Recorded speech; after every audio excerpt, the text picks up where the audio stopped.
Welcome, beautiful royal family. Welcome to TRF News. I am your brother Mike Maliss, and family, we are going to jump right into this here because there is a situation that we have to talk about that is entirely silly. This situation was so silly. This brother did not have to endure any of this, but he made the biggest mistake that he could ever possibly make. And I'm going to tell y'all right now, you can tell this is one of these brothers that did not hang around us. And everybody knows what I'm talking about when I say that. When there's a brother that does not want to hang around us. We all know that type of brother. We've all seen him in our neighborhoods. He was one of the brothers that would not come outside to come play with everybody else. We know what that's all about. It's the black kid that don't like playing with other black kids, male or female. We know the type. If you are unfamiliar with this brother right here, this brother's name is Enrique Tarrio. Let me tell you a little bit about this brother right here.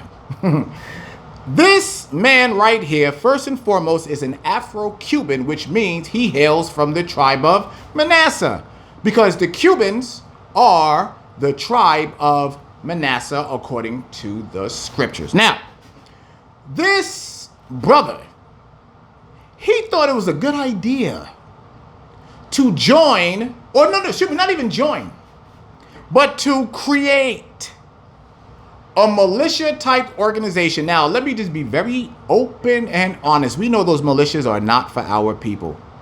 Militias are for white people that do not like to follow the rules. They love to go against the things that government have set in place. So that's what this brother decided that he wanted to do. He wanted to do the things that white people do. And the Bible calls white people Edomites, okay? The children of Esau, the red people, as to what the Bible calls them according to Genesis chapter 25.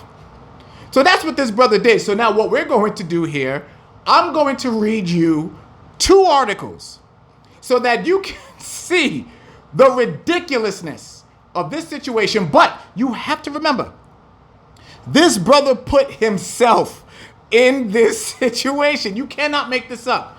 And sometimes we look at these things and we just have to laugh and be like, brother, what was wrong with you? You knew better than that. You knew better. But let's go ahead and get these articles. So I'm going to go ahead. I'm going to throw this up on the screen once everything here is ready. All right, here we go. Let's put this up. Proud Boys. Enrique Tarrio gets record 22 years in prison for January 6 seditious conspiracy. Washington, and this is coming from the Associated Press.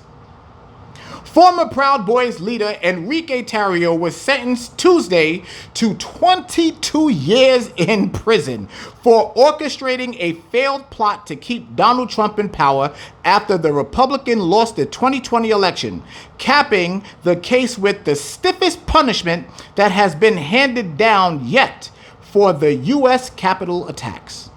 Tarrio, 39, pleaded for leniency before the judge imposed the prison term, topping the 18-year sentences given to Oath Keepers founder Stuart Rhodes and one-time Proud Boys leader Ethan Nordine for seditious conspiracy and other convictions stemming from the January 6, 2021 riot.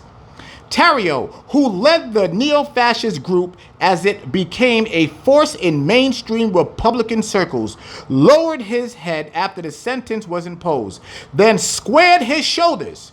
He raised his hand and made a V gesture with his fingers as he was led out of the courtroom in orange jail garb.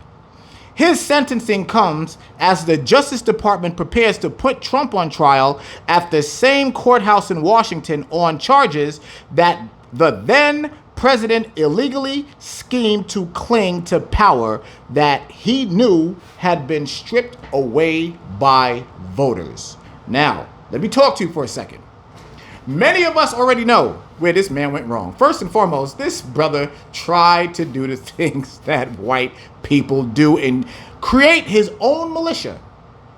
Then he thought it was a bright idea. He thought this was genius to actually make himself known public. Now, let's just talk about the history in regards to white people and their organizations. The one thing that they always did was mask themselves. Just ask about the KKK.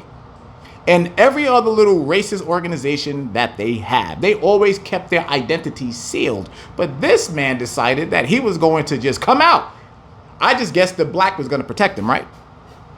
Nah, bruh. No, brother. You know why? Because you trying to do what they do, you got 22 years. 22 of your years taken away because you want to be just like them. So what we're going to do, we're going to keep this biblical. But before we get to the scriptures, I have one more that I need to read because there is something I would like to emphasize in regards to this, to see if this was something that was fair. Y'all gonna love this. All right, let me go to this next one. Yeah, I couldn't believe it when I saw it. I was like, you have got to be kidding me. And guess what? It was 100% accurate, absolutely real. This is the next article. Look at this. The title: 2 ex-Proud Boys leaders get among the longest sentences in the January 6th Capitol attack. Now, that was before Enrique Tarrio went up. All right, let's get this. And again, this is coming from the Associated Press. Washington, AP. 2 former leaders of the far-right Proud Boys extremist group were sentenced to more than a decade each in prison Thursday for spearheading an attack on the U.S. Capitol to try to prevent the peaceful transfer of power from Donald Trump to Joe Biden after the 2020 presidential election. Bring it back for a second. I want to mention this here. Now, do you see how it mentioned extremist in this one, but it didn't in his, right? It did not in Enrique's, but right here it mentioned extremist. All right, let's go back. The 17-year prison term for organizer Joseph Biggs and 15-year sentence for leader Zachary Rell were the second and the third longest sentences handed down yet in the January 6, 2021 attack.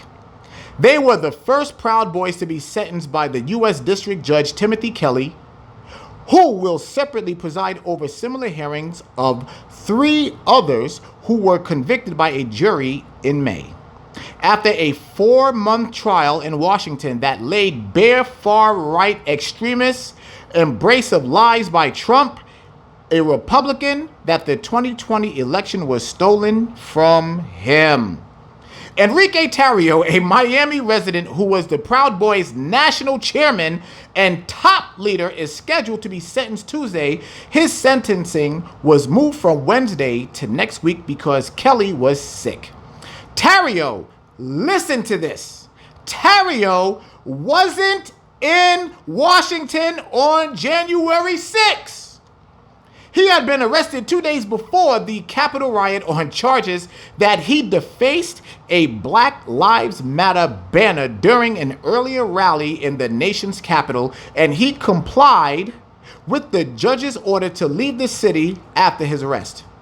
He picked Biggs and Proud Boys chapter president Ethan Nordine to be the group's leaders on the ground in his absence, prosecutors said. Rell, Biggs, and Tarrio and Nordine were convicted of charges including seditious conspiracy, a rarely brought Civil War era offense.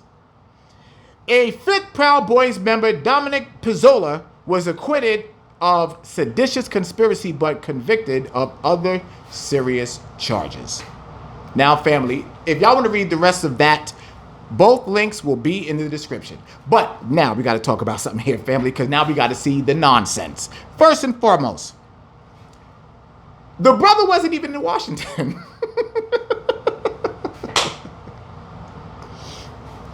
The brother was not even in Washington when all of that went down. He wasn't even there. But let me tell you why this brother got so much more of the punishment, because as you saw, the other 2 got 18 and 15 years. They were at the Capitol. They were there. Their feet were on the ground at the Capitol, not only at the Capitol, but in the Capitol too. How is it fair that Enrique Tarrio gets 22 years versus the other two having a reduced sentence, and they were there at the building. We all know what that is. We are not stupid. That's complete prejudice, racism. That's all that is.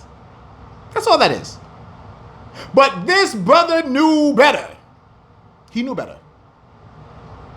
He brought this on himself. He got 22 years. One got 18. The other one got 15.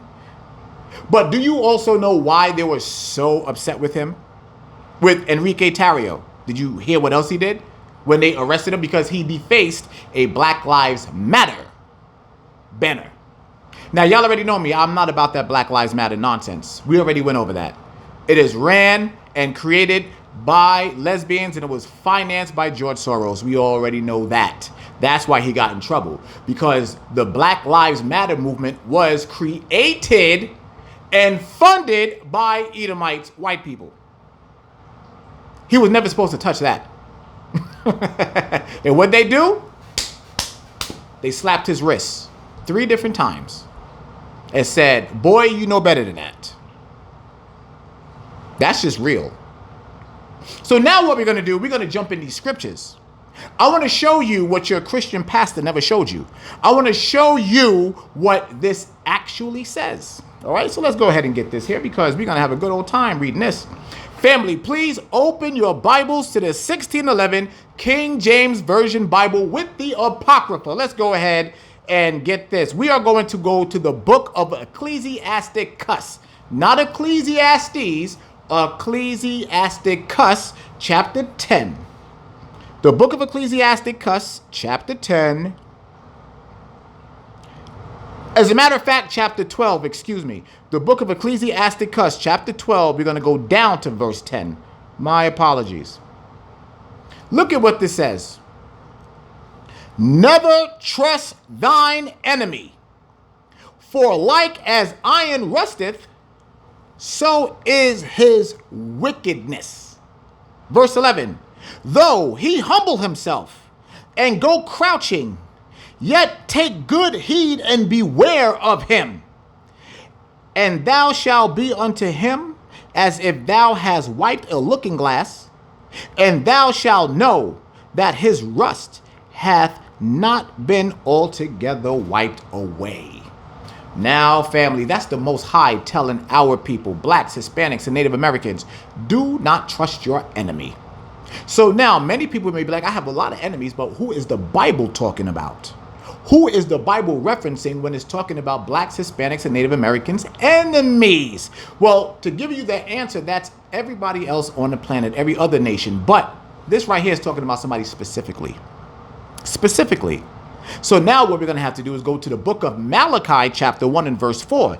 The book of Malachi, chapter 1 and verse 4. We're going to see exactly who this is. Now, remember that it mentioned their wickedness. And that's who this is going to identify who it is. Malachi, chapter 1 and verse 4. Whereas Edom saith, we are impoverished. So this is talking about Edom / Esau / Idumeans / Caucasians / white people. I'm going to start from the beginning.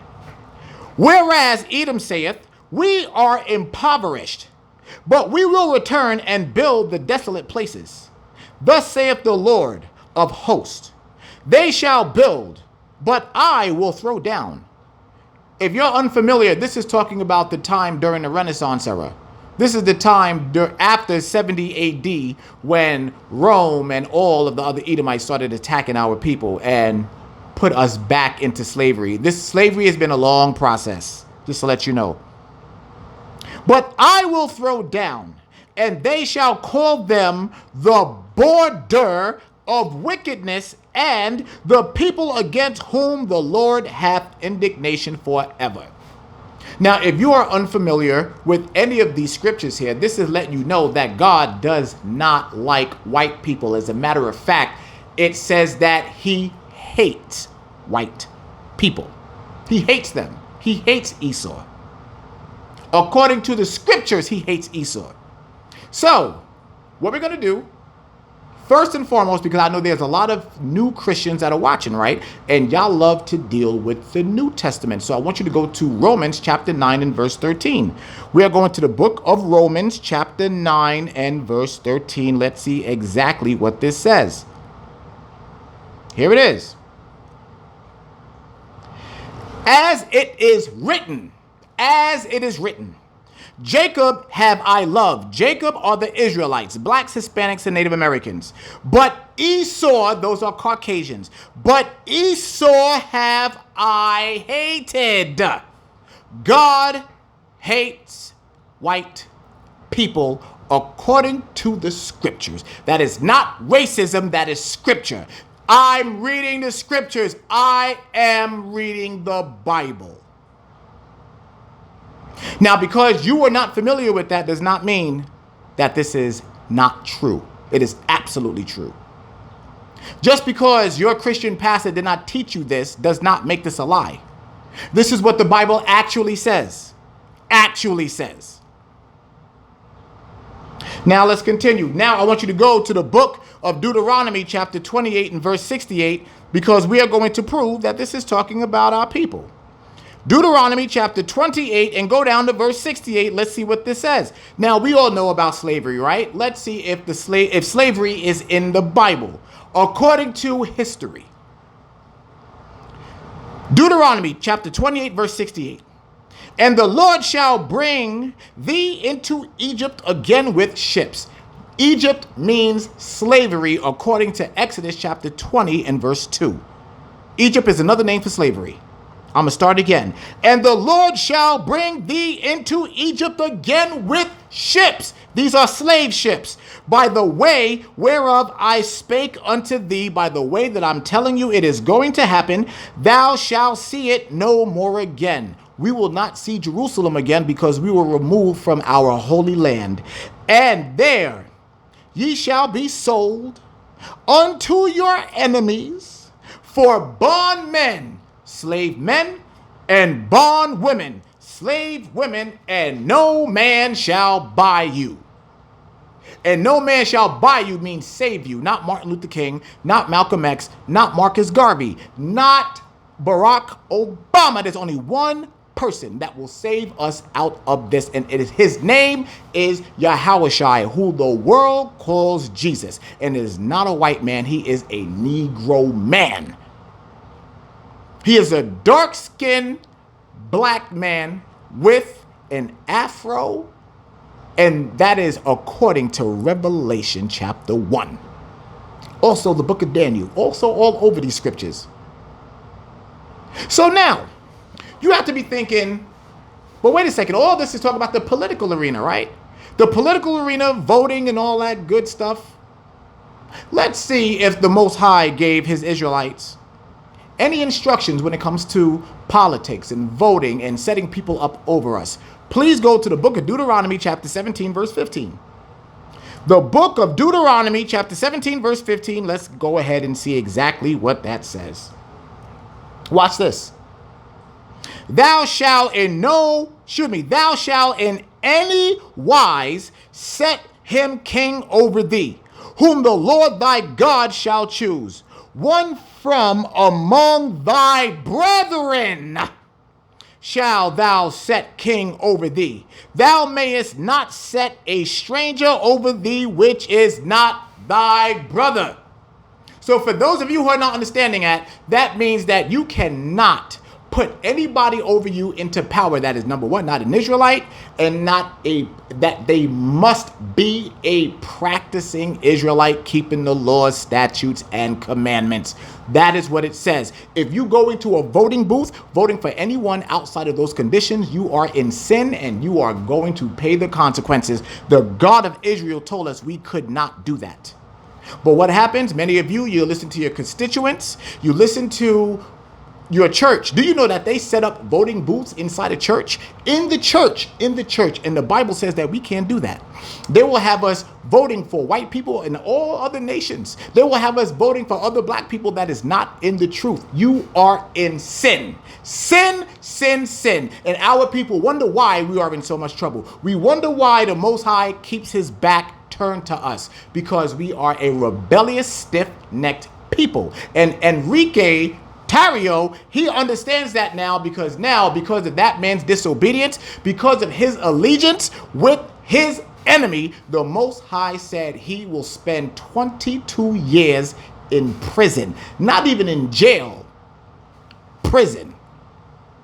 Do you see why it is so necessary and so important to listen to the God of Israel? He's our God, and he gave us instructions. Enrique didn't follow it, but hopefully you will. All right, so family, that's what we got here. Thank you for tuning in to another episode of TRF News. And once again, family, if you like it, we'll do it again next week.